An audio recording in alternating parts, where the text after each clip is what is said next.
Oh, where the do I begin with you? Hi, I'm Matt. Some people call me DJ OK. Some people call me Uncle Jim. Some people call me, like my family. Hi Mom, hi Dad. This video project started from a place of ire. After buying Paper Mario Origami King and beating the game, I was just so annoyed and frustrated. There's a very specific moment where I was playing the game the last 2 hours and just finished it in pure ugh. But I kept looking back at the game going, am I in for feeling this way? Was the game good and I'm just the old man? So I did some research, I replayed some games, I got to thinking, and I spent way too long putting my thoughts together in a somewhat coherent video. Look, let's be honest, you clicked on this video for one of three reasons. One, you're a friend of mine and you're being supportive. I appreciate that. Two, you want to see what kind of hot takes I have on Origami King. And or three, you want a critical breakdown of why the latest entry in the Paper Mario series just doesn't live up to the hype it produced. Now I hope I deliver on number 3, but it'll probably be number 2. And like all number 2s, it'll stink. But maybe you'll get a laugh out of a dumb edit I made, or found something you didn't know previously, and that'll be good enough. To be transparent, I've never done one of these review analysis thingies before, so if you disagree with something I said, or if there's an inaccuracy somewhere, please feel free to call me out in the comments, I deserve that. With that out of the way, let me tell you why Paper Mario Origami King is not worth your time. So first off, what's a Paper Mario, and why should you care? Well, to unpack that, we gotta get into some history. Let me just get out these books real quick.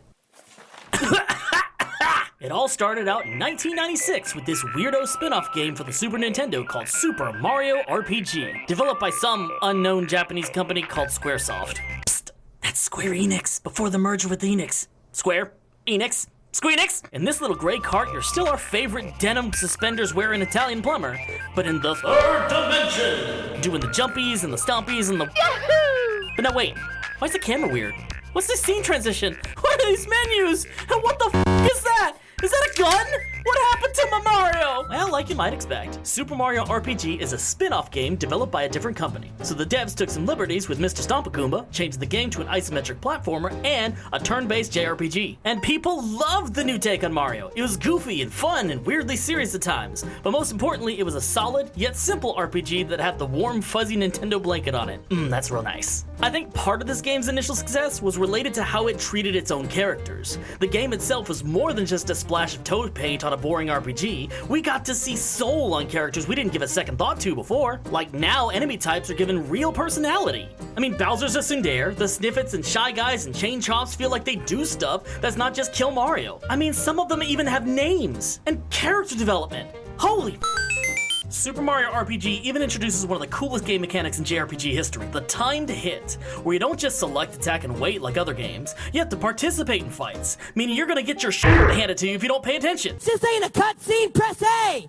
Press A! You need to press buttons after selecting attacks and defends with good timing based on all these weirdos' attack patterns to do more damage and take less damage, which I don't think was done in JRPGs before this game. Revolutionary stuff. That, and it took a lot of pressure of big numbers out of the picture by capping most statistics to 2- and 3-digit numbers. Even in late game, your max health is under 1,000 points, making it much more friendly for people to pick up and enjoy, like kids and dumb people. This game is a stunning project of genius by directors Chihiro Fujioka and Yoshihiko Maekawa, with special shoutouts to composer Yoko Shimomura, who did the soundtrack. I love you so much, Yoko Shimomura. Please step on me, my queen. I am not worthy of your presence. You make so much good music. Oh my god. Oh, sorry about that. Well, what does Nintendo do after such a hit game was made by their partner company? Why make another one and take their ideas, clearly? Intelligent Systems, the guys behind Fire Emblem and WarioWare, start work with Game Disney on the spiritual successor, the first Paper Mario game for the N64, released in 2000. And it hits a lot of the same beats as its predecessor. Mario's interacting with a world of weirdos, we're seeing cool and interesting places in the Mushroom Kingdom and beyond, we got our turn-based combat back with the return of timed hits, hell yeah! Also, side note, the game doesn't have any of the original producers on it, keep that in mind. And now we get introduced to the partner system, which is, hey, you know those characters that hang around with you? Well, you only get one of those at a time. Now that seems like a detractor when you look backwards on the mean, lean 3-person team, but in its context, the partner system really gives agency to Paper Mario, both in-universe and in combat. Previously, when things happened in Mario RPG, every character with you would stand around going, hey, I know that thing you said, and have an opinion about it. How about you, party member we don't talk to? Which felt more like time-wasting skits than any real meaningful conversation. Now to be fair, little skits and dialogue exchanges are a great way to flesh out your characters, like the Tales of games has taught us. But if that's your only substance, you don't really have characters. You have stage actors, and that's not the same. Personally, I'm of the opinion that if X character's on screen, they need to contribute something, even if it's for reinforcing another character's point. And with the Mario RPG, they just kinda didn't. I'm looking at you, not Peach. On the flip side with Paper Mario, anytime plot happens, you see the one partner character you've chosen to hang out with, you go, oh, well that's neat, what you gonna do now? And move on. Sure, you have access to multiple partner characters, and they're never but a button's press away from saying something, but you, the player, have agency on who spoke and who's gonna laugh with Dawn Nintendo when you've committed mass Goombacide. Now, I mentioned how partners were cool in combat, and that was kinda a lie. See, the way the game's designed, Main Man Mario can handle just about everything, with very few exception enemies and situations. But with the addition of partners, combat gets more interesting. See, some characters can scan enemies. Some do status effects you can't do without using an item, but only one partner at a time, which is what makes these fights interesting, shaking up what Super Mario RPG did before, giving you agency in your choices, your combat decisions, who you, the player, choose to take with you. Even if the decision is choose this partner or you die, it was still your choice. You see this emphasis on partners here in its sequel, Paper Mario: The Thousand-Year Door. Look, I'm not gonna waste a lot of time here. This game is great, it shares a bunch of features from the last game, that's why people like this game a lot, self-included. I've already gone too long already, we're at the 6.5 minute mark, you get the point, we're moving on. But you'll notice that in all the games I just talked about, I don't talk about the plot of those games at all. And that's because Paper Mario games just aren't big on meaningful story. Sure, there's interesting characters, there's set pieces, there's threads that go off the main path, but there's nothing you hadn't seen here before. It's always the go find the magic thing and save the world plot. There's no curveballs here. That's not to say the plots of these games are bad, they're just standard. You're not about to question your free will or reflect on humanity's place in the universe. You go wahoo! You save the kingdom. End of story. But that's basically the Paper Mario premise. A simplified JRPG with clever writing, intricate combat design with those timed hits, and characters that feel alive when they were just baddies before. Showing off all that history will hopefully give you a better picture on why people love these games, self-included. This series took JRPGs and made them different and fun and easy to pick up. At Thousand-Year Door, we thought the sky was the limit. Well, then the innovation happened.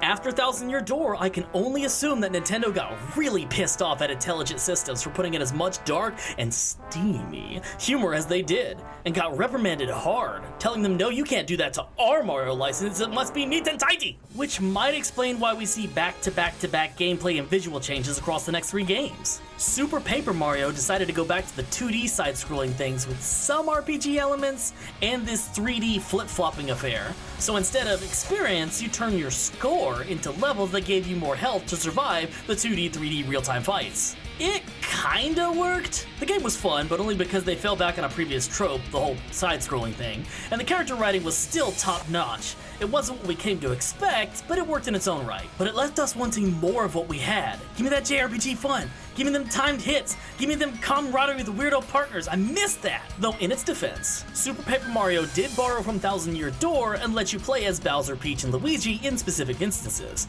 So the game gave you a taste of what it was like to play with other characters, but it wasn't the partner system at all. Like I said, it worked. It just wasn't what we were expecting.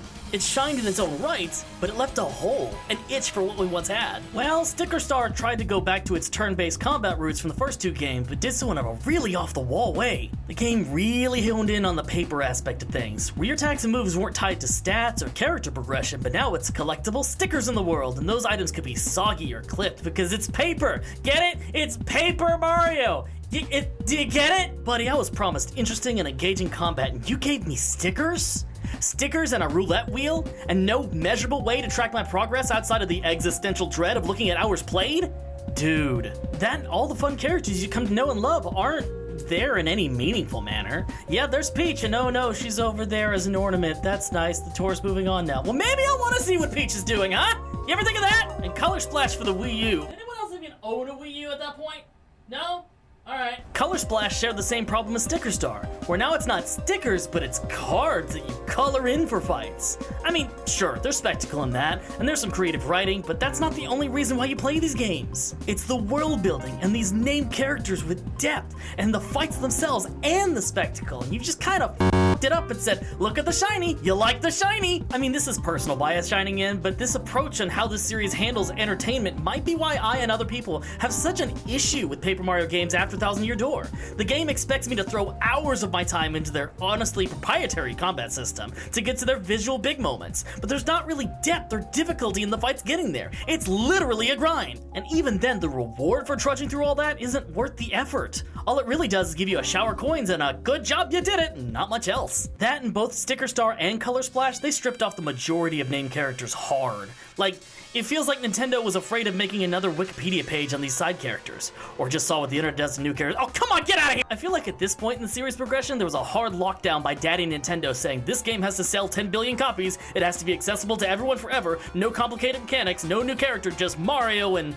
so they did. You can see how games after Thousand Year Door, they still have their merit in humor and visual appeal. They just don't feel the same as the early titles. They don't feel like Paper Mario because they only focused on the first word, paper. And that leaves the next games feeling just that, paper thin. You knew this pun was coming, you all f***ing knew it! Well, when Nintendo released their trailer for Origami King, they gave people like me hope that things were changing. Like, look, there's neat looking visuals, and that weird square thing kinda looks like Bowser, and Junior's gonna team up with you, and timed hits are back, and is that partners? Hell yeah! But what we got didn't live up to that hope. In fact, I'd say Origami King can't even be called a Paper Mario, more like a Draper Mario, hey-o! Oh, please forgive me for that pun, that was bad. But before we get into the hyper critique, I'm not about to rip into this game without telling you what it did accomplish successfully. Because even after going through all this history of the series, setting your expectations up to fail, Origami King on its own merits, still isn't good. Is not great. Is weird in its design to its detriment, but that doesn't mean the whole game's garbage. Let's look at what Origami King does correctly. One of the nicest things I could say about Origami King is that it nails the whimsy aspect in presentation. This game does a lot of labor in its visual and sound design to make the game vibrant, even in some of the darker levels. Granted, it leans heavily on the hey, we're paper, this universe is paper, look at the colored paper trope like in Color Splash and Sticker Star, but for a while it works. You're swept away in the colors and the designs of the enemy's origami. You're obsessed with filling in the holes for the confetti. You're excited to see what the new world brings because, whoa, that's awesome, look at the graphics. Look, I know I just ragged on the series for focusing only on the spectacle, but the spectacle itself is a good time. There's a temple scene that has a Michael Jackson Thriller tribute, there's a stage production with the origami enemies that's surprisingly cute, we even get to see an idol concert with Olivia! Oh, I'm gonna come back to you. But there's just a lot of silly packed in this game. I mean, for f***'s sake, there's a doo-wop tree song. Look at that! That's just fun. Origami King knows how to lay into its set pieces. It knows how to put on a show, and the show is wacky and zany. And yes, Origami King has some world writing too. There's the little coffee shops where you can hang out with the bad guys, and they're just real jovial. There's these three amigos who want to have a fantastic party. There's even fax travel to go back distances. It's cute. They can't save the game, but it's cute. And there's a handful of mini games that aren't just push the button with timing. That's nice, I guess. It can't save the game, but it's nice. Okay, I've been holding this back way too long. Is it time? I think it's time. This is what Origami King does wrong. Real talk? It's a lot. Right off the bat, more than half of this game, the combat portion, is repetitive and frustrating because nothing really changes with the combat mechanics. You have all the available moves of slide and rotate, hammer and jump from the very beginning of the game, and nothing, literally nothing, changes in that aspect. The entire game, you will consistently, constantly do rotate, slide, oh boy, you did it! Choose your attack, win, fight. That's it. There's nothing else. Your combat complexion comes in the form of, ooh, different ways to slide people around. Is that fun? I don't think that's fun. That's the equivalent of saying, hey Timmy, I know you like video games, so here's a Rubik's Cube, and it gives you a button to press every time you solve it. And every time you solve it, I'll give you a quarter. And you look down, and it's a 4-block Rubik's Cube that sometimes turns into a regular Rubik's Cube. I should state it's neat to play with initially. There is some challenge into how do I align these guys so I can smack them efficiently, but that's overdone after the first hour of game. And the quote changes that happen in later chapters just aren't enough to be fun. Oh no, they're invisible now. No, you're still aligning them on lines and doing the jumpies on them. That's not different. Oh, but hey, timed hits. We brought them back. You like those, right? No, bad Nintendo. You kicked the puppy. Look, I said earlier the timed hits were back, and it's true. They are back, but they don't feel good at all. Mostly because the game designers gimped the feel of how weighty they were in the first place. Okay, remember how I said in the history section how Paper Mario had less numbers to deal with than other JRPGs? Well, Origami King keeps this, but leans on the heavier side with double digits instead of single digits. Now why is the number amount important? Because when we talk about timed hits, your button presses with good timing need to feel super important. You did this. You, the player, get a benefit for being a badass. Otherwise, it's just there for style points, I guess? And anytime you bump up your numbers in a lower number environment, the bump has more impact. Why? Because percentages. Okay, you're watching a YouTube video on video games, you don't want an education, but hear me out for like 30 seconds. Let's say in my generic RPG, you do 300 damage every turn, but suddenly, if you push a button with good timing, it goes up to 301 for every time you do it. Spoilers, you're not gonna do it very often. Why? Because that shit's for chumps. There's no meaningful gain from your action. That's literally a gain of 0.00332%. And yes, I did the math, shut the f up. But, and here's the big thing that the older games did right. If your base attack does one puny little point of damage, but hey, push A at this time, bam, now you're doing double damage. Whoa, that's huge. My actions significantly impacted this fight. Wait, what's that? An enemy is about to hit me, but if I time it just right, I can take reduced damage or counter it outright? Hell yeah, that's rad! I have agency in this fight. Mario and crew get to live to see another day because of me. I made this. That's why timed hits were cool. You were making an impact because bam, you did that. You, the player, made an impact on this combat system that was more than, okay, you did the thing I told you to do. And yeah, timed hits are in Origami King, but they're not the same weight class as previous games. They're just kind of papery.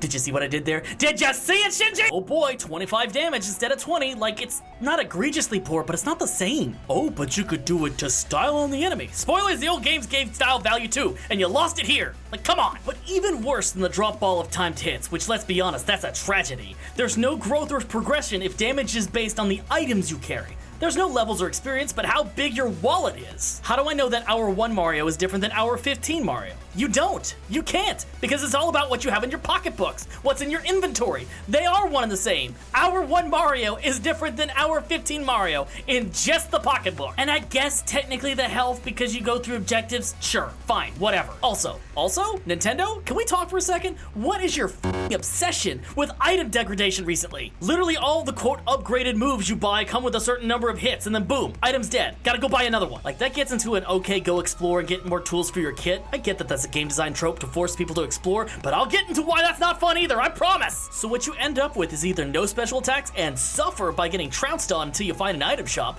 or you just hold as many items as you can until, oh boy, there's a new tier of items and I can't sell any of these old ones, are you kidding me? Again, it makes sense in the fact that there's no experience point growth. You get coins. But that just means we're not really playing a Mario game, or an RPG for that matter. We're just waddling around with a giant fucking wallet with nothing permanent or substantial to spend it on. Oh, but let's not forget that if things are too hard, or I can't with this game anymore, you can literally pay off the army of toads to win fight for you. There is literally a button in the game that says hold this down, pay coins, and the toads will do the work for you. Which again, would be fine if everything you did wasn't coins related. Like you win as much coins back as you do using the toads in the first place. So it just means skip this fight, which why have the fights in there in the first place if they're just skippable like this? And I know somebody's gonna point out oh, but the bosses are different. Instead of you at the center, the boss is at the center. There's a new puzzle to figure out. Oh, good. So instead of f***ing with the ring puzzles to align enemies, I'm f***ing with the ring puzzles to put Mario in a better position. Is that fun? I don't think so. It's not enough of a game changer to make a difference in an already tired out system. These boss changes barely alter the fights enough to make it worth justifying the 10+ hours of just fiddling with the stupid ring puzzles. And let's not forget that while partners are kinda back in combat, they're not the partners of yesteryear. You don't have any control over them.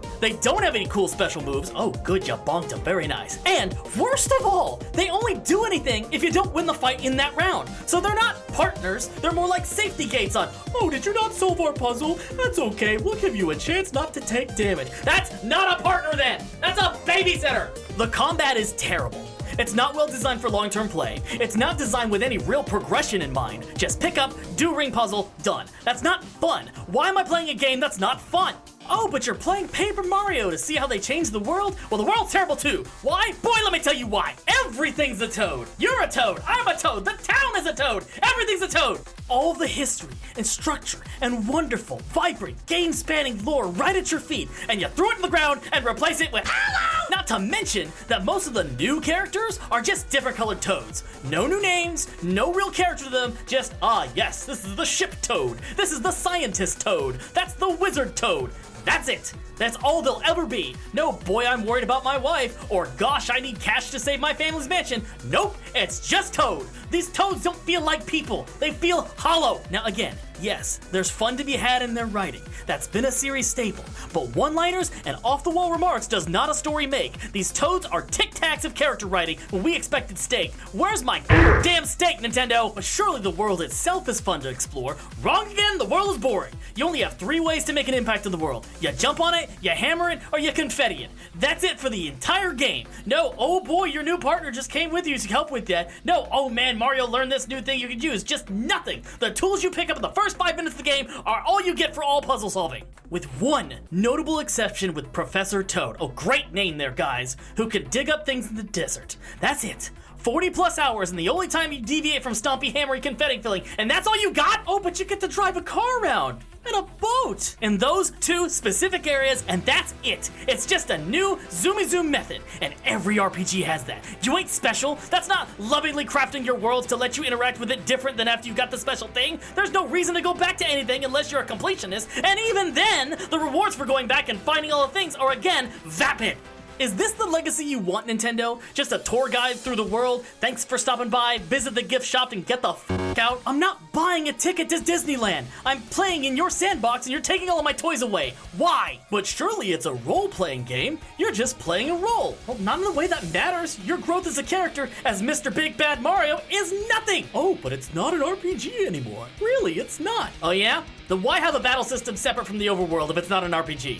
Why have any semblance of a storyline that's not Bowser bad, go hit Bowser if it's not an RPG? Why have partner characters at all if 1, they don't stay with you, and 2, are disposable? Why waste that character development? Stats? There ain't no stats in this game. No. Can't have stats in my Mario RPG. You get coins. Coins are your everything, and there's too f***ing many of them. No stats, no level up, no growth as a character. It's just how big your purse is. Sticker Star and Color Splash did this too, and it defies everything that makes an RPG fun. Why even bother with a collect the thing and save the kingdom if the only game reward for doing so is, oh good, you can spray more confetti now? Like, that's a bad reward. Previous games let you do cool new things, like a new move, or equip something new, or something to show that you're different than you were previously. But here we are, back to jumping, hammering, stomping, confetti, and nothing else. That's it. At least there's not an annoying side character that serves as your tutorial. Oh wait, there is you. Oh, I told you I'd come back for you, you soul-sucking. Look, I get it. She's a stand-in for the young children, and is supposed to be the, oh, but I'm the good witch to my brother, the bad guy. But my God, she is the worst part of this game, without question. Yes, other Paper Marios had helper characters, who were your hint system, but not even Master I Have to Tell You How to Use Motion Controls Fee was this bad. Every 3 seconds you have to comment on everything, and nothing you say is worth the screen time. Yes, your brother is evil. Yes, you feel bad about doing nothing. No, your character growth doesn't mean anything if you continue to do the same actions. The literal only reason you exist is to justify the use of both the origami art powers and the developmental origami summons, and even then it's not worth it. Every summon is a minute of rewatching you fold yourself into a billion creases. I just want to finish the fight that was forced upon me because I glared at the general direction of plot progression. My favorite fucking character died for you. Literally blew himself up because you were slow. And your response to that situation is to sulk in a corner, understandable, but then kept doing the same stupid things that got you into that mess. That's a bad character. That is a bad character. You can't give them trauma and do nothing with it. Fuck you, Olivia, okay? Fuck you. You're awful. This is probably a bad time to mention that my sister's name is Olivia. I promise this is not against you. I love you. I have wasted so many damn hours scripting, editing, recording, re-editing, re-recording, re-editing again to get these thoughts out here. I'm so fucking tired. Don't buy Origami King. Don't give Nintendo the traction. It's not a good game on its own merits, and it's a spit in the face to what came before. Thank you for watching this video. I'm gonna go drink. Okay? Okay. Love you.